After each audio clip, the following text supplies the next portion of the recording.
It is almost 5 p.m. on Saturday, December 31st, making this the last cow video I'm ever gonna make in 2022. We fed the cows 75 pounds of feed. Now we're moving them. We're giving them a double portion because we won't move them Sunday morning. The grass here is pretty good. There's lots of goat weed in the next 2 rows. We only have 2 rows left. So it looks like next Monday we'll be moving them back to the beginning. We'll do a little cattle drive all the way back to the beginning. Probably have to set up a lane so the cows won't get too far away.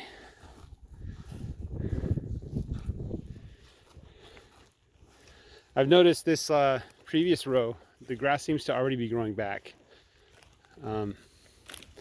So this would represent half a week ago, 3.5 days. So this is a Saturday afternoon. So that would be, I don't know, Wednesday morning? No.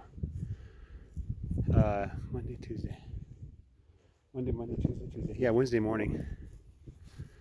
And you can see the grass seems to be growing. It just seems to be really happy grass. The previous row doesn't look too good. It's brown and mellow and shallow. So hopefully this grass will recover quickly. We'll get lots of growing time in the spring.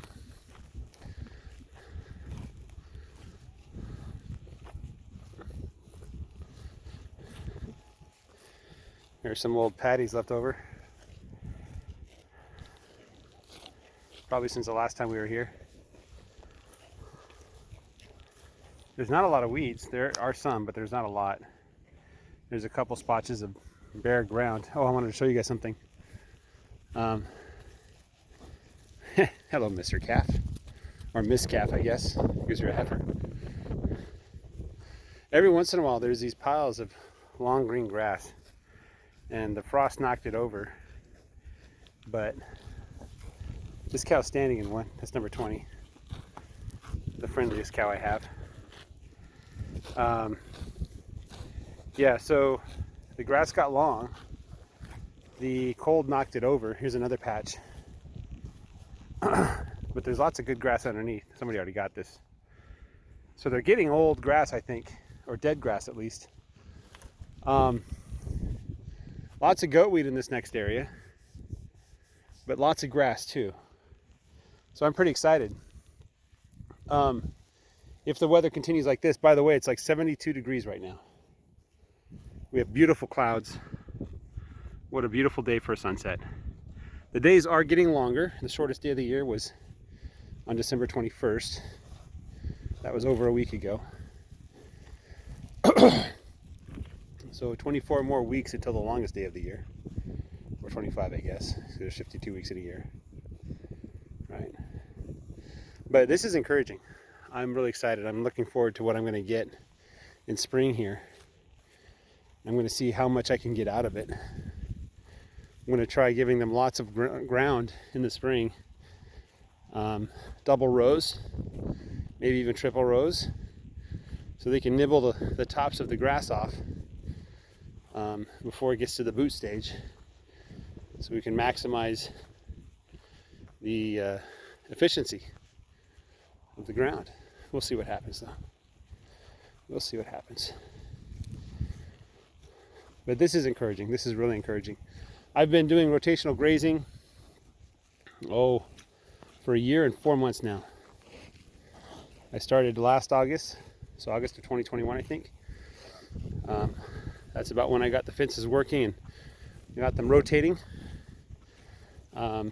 This ground was overgrazed, my fault.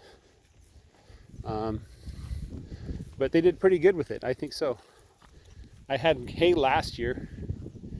I started feeding them hay. My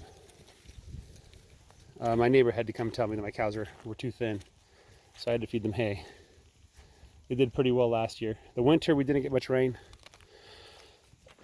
The spring came very late. We had a cold winter. I remember commenting in March that everybody had golf courses. Nobody's grass was growing anywhere. The rains came late. We got a tornado, not in my area, but nearby. The rains came late. The summer came early.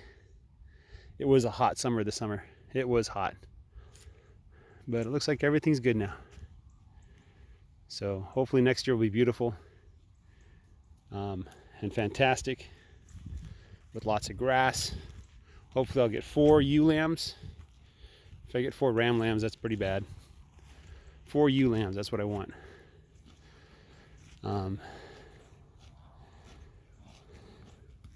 So I can start building my sheep herd.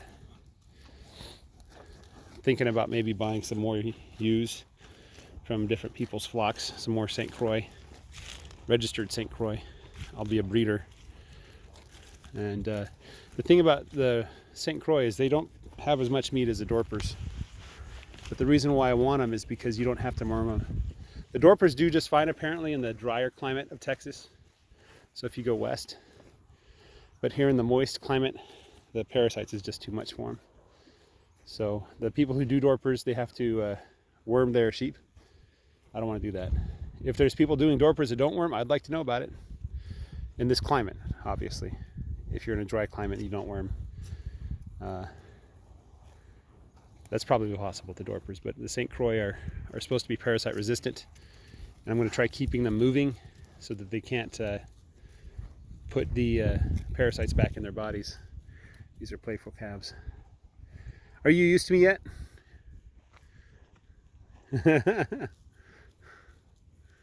Yeah, I have a lot of calves I have to sell in the spring or maybe in the early summer. And we'll see how that goes. Anyway, guys, thanks for watching. Have a great day and bye-bye.